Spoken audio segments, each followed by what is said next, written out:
Hi everybody. So this is a instructional video on how to complete your Roman Republic document analysis assignment for this week. So just looking over this real quick, you guys have two different documents you have to read. These document A and document B.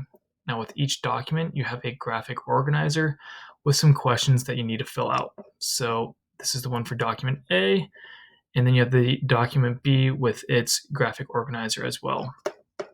So within each question, you have 1, 2, 3, 4. I gave you guys some sentence starters or sentence frames. So just like with your notes, you're going to place a word that will answer and complete this sentence. Now, these answers will all be pulled from these texts, and you will have to use the annotations that I create and write on here to help guide your way towards the correct answer. Okay, so these two documents really look at the idea of democracy within the Roman Republic. More specifically, is looking at the debate on whether or not Rome really had a true democracy. So some people believe that that Rome did have a true democracy, and some people don't think it was very democratic at all. So we're going to look at this idea from two different perspectives. All right, so this first document is written by Polybius. So this section up here is some sourcing information that teaches you a little bit about who this author was. So it says the following excerpt is the description of the Roman constitution provided by the Greek historian Polybius. All right, so we first know that this was written by the Greek historian Polybius. This is our author.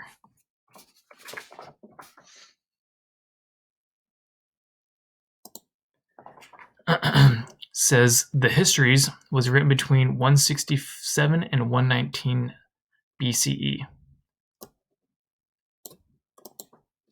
This is when it was written.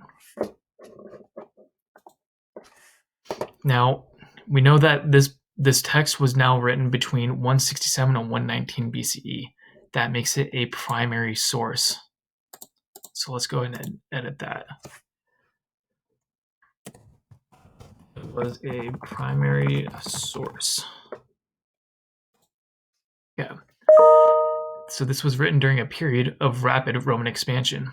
Polybius greatly admired the Romans, and the purpose of his work was to describe how Rome came to dominate the world. So this is why we know, or how we know why he wrote this. Why Polybius wrote this document. That's just some sourcing information about who wrote it, when it was written, and why it was written. So it says the Roman constitution has 3 elements. Each of them possess independent powers, and their share of power has been so well regulated that no one can say for sure whether the constitution is an aristocracy or democracy or despotism. Now, some of these bolded words might be unfamiliar to you. There's a section down here for vocabulary. So an aristocracy, it's a form of government in which power is held by the nobility. That's definitely not a democracy. Now, despotism is a form of government where the ruler holds absolute power. That's kind of similar to a monarchy. So people can't say whether it's an aristocracy, where power is held by the nobility, a democracy, where it's held by the people, or a despotism, where it's held by a single ruler. So the consuls, or the magistrates, lead the military and are supreme masters of the government. So this is our first element.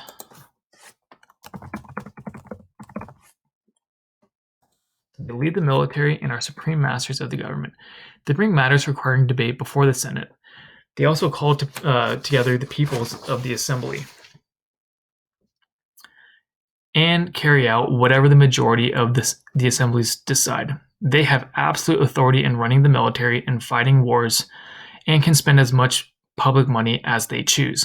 Seeing these powers would justify our describing the Constitution as a despotism. So, When determining what powers they have, so they have absolute authority in running the military, fighting wars, and spending money. The powers of the consul/magistrates. Okay.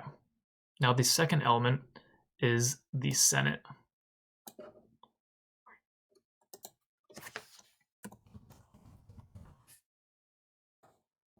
And the Senate has the power to propose laws and has the control of the Treasury. It also handles all crimes requiring an investigation. Okay, so we know that this is now the powers of the Senate. In addition, if it is necessary to send diplomats to a foreign country to make peace or proclaim war, this too is the business of the Senate.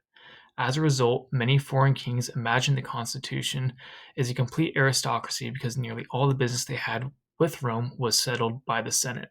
So foreigners outside of the borders of Rome usually have to deal with the Senate. So they believe that Rome itself is more of an aristocracy. But so we now know that the Senate had the power to propose laws, control the treasury, and handle all crimes. They also sent diplomats. Another power of the Senate.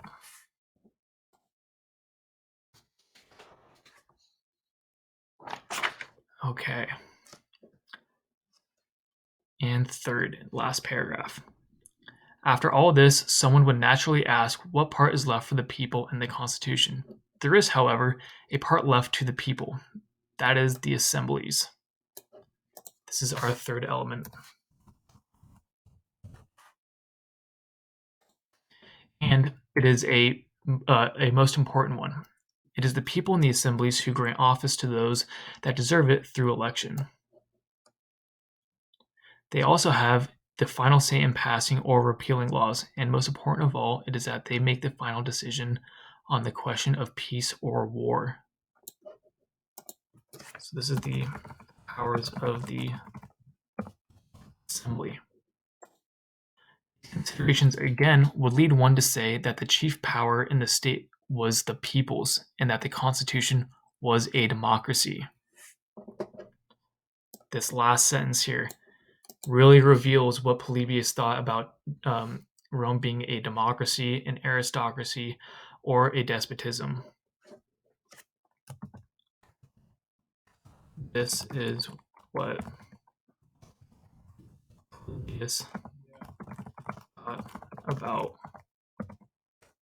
Roman government. So that last question there, or that last sentence, really shows that Polybius thought Rome was a true democracy. So that kind of answers our question. So if you look down here at your graphic organizer, your first question is, who was Polybius? When did he write this? And what do you know about why he wrote this document? You're going to fill in the blanks there. In question 2, it asks you, what are the 3 elements of the Roman Constitution and what powers does each of them have? Now, I've listed the 3 elements for you. You need to describe what the powers were, and you need to do it in complete sentences.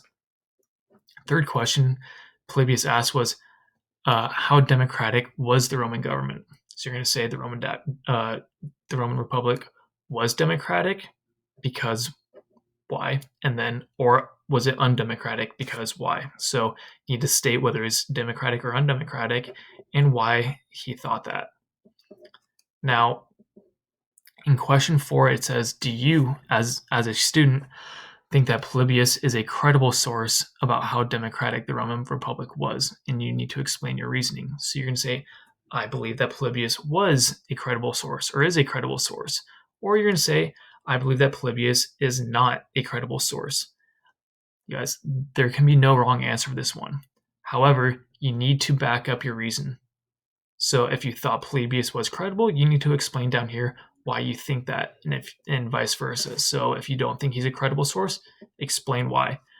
So there's no wrong answer, but you just need to state what your opinion is and why. So that's how you get full credit for this graphic organizer. Now, we have one more document to read and one more graphic organizer.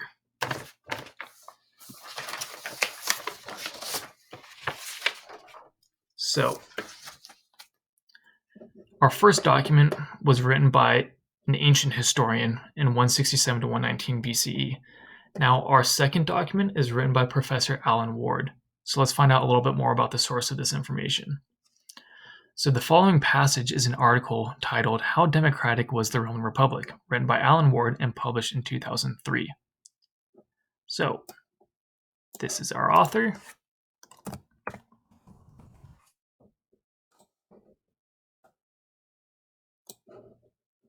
This is the date it was written, and it says it's written in 2003, guys.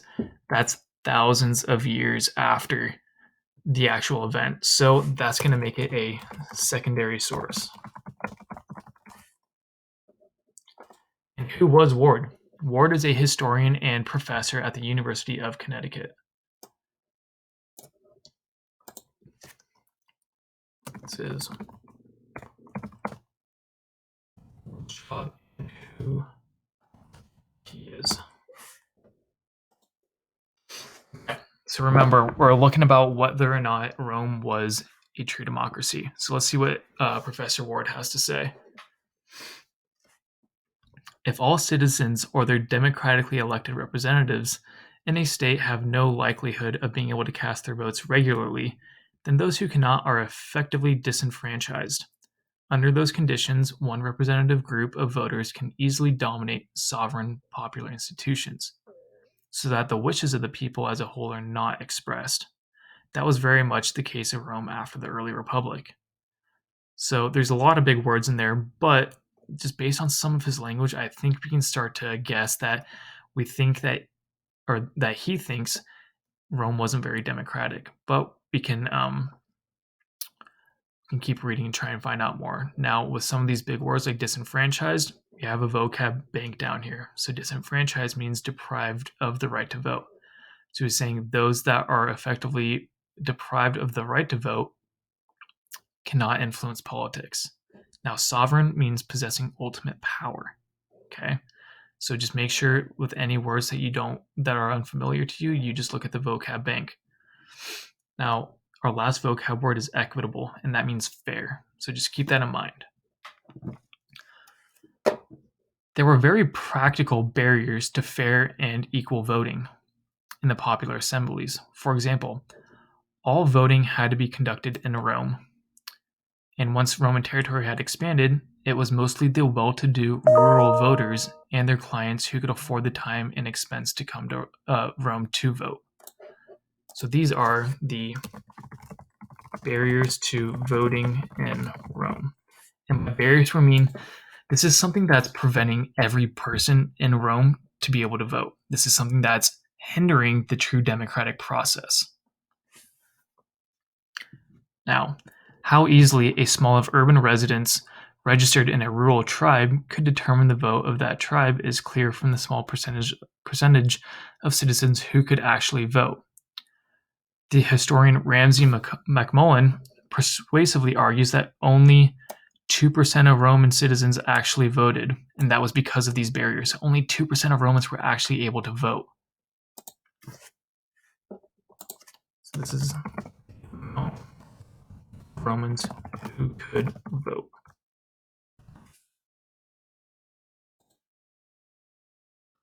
And I want to mention too, the well-to-do rural voters and those that could afford time and the expense to Rome were typically the ones that were only voting. So the well-to-do rural voters, those were the ones that were really the ones able to vote. That's because it all had to happen in Rome. So also in Republican Rome, the secret ballot did nothing to change the undemocratic situation in which the voters faced only the legislative and electoral choices presented by the higher magistrates. So it says here that voters faced only the legislative and electoral choices presented by higher magistrates. So this is also something that's a little bit undemocratic. So this is why the assemblies did not have as much power as the Senate and magistrates. So it's saying that the people of the assemblies, so remember the assemblies represented the common people. The assemblies did not have as much power because the only things that they could vote on were the ones that the magistrates and Senate gave to them to vote. How does that make sense? That doesn't sound like very democratic. The voters had no role in selecting candidates for office or in proposing legislation in any assembly. This is the reason why the assemblies did not have as much power. Magistrates and tribunes, with or without a prior recommendation from the Senate, were the only ones who could place legislation before the voters. So remember, tribunes were those that were elected by the assemblies and the common people to represent their interests. But it's saying that the tribunes had to have recommendation from the Senate to place a certain law up for vote. That's not very democratic. If the common people were to vote on a law that would hinder some power of the higher levels, like the Senate and the magistrates, the Senate and magistrates just simply wouldn't let them vote on it. So that really prevents true democracy from happening in Rome. So, based on these ideas, I think we could say that Professor Ward does not truly think that democracy was truly present within Rome. So, like with the last one, you have a graphic organizer that you guys need to complete. So, you're going to use the sourcing information. Who is Ward and when was this document written? You're going to go say Ward was a blank and blank, and he wrote this document and give the year. For question 2, you're going to list what barriers might have kept Romans from voting. So, according to Ward, all blank had to be done in what? Also, it was mostly blank type of voters who could afford the blank and blank to vote. You guys are going to be pulling that information from the text. For question 3, according to Ward, why didn't voters in the assembly have as much power as the magistrates or the Senate? Look at the annotations. This is why the assemblies do not have as much power as the Senate. And, it is all mentioned in this paragraph down here. Now, lastly, for question 4, how does Ward's description of the Roman government compare to Polybius's description in document A? So, because we determined that document A, they're saying Polybius is saying that there was true democracy in Rome, but in document B, they're saying that there wasn't true democracy. It was undemocratic, and you're going to say Ward describes the Roman Republic as it's going to be undemocratic because only blank percent of Romans could vote. You're going to have to look through this document, use your annotations, and try and find out how many or what percentage of Roman citizens could vote. So again, just you can rewatch these videos as many times as you want, just so that you can try and correctly fill out these graphic organizers. Now, this will be up for the entire week, so please get this done before Friday, which is its actual due date. Now, again, we are still taking late work. However, it'll be easier for you guys just to make sure that it's done before the weekend. Thank you so much, and I hope this helps. Have a great weekend. Bye.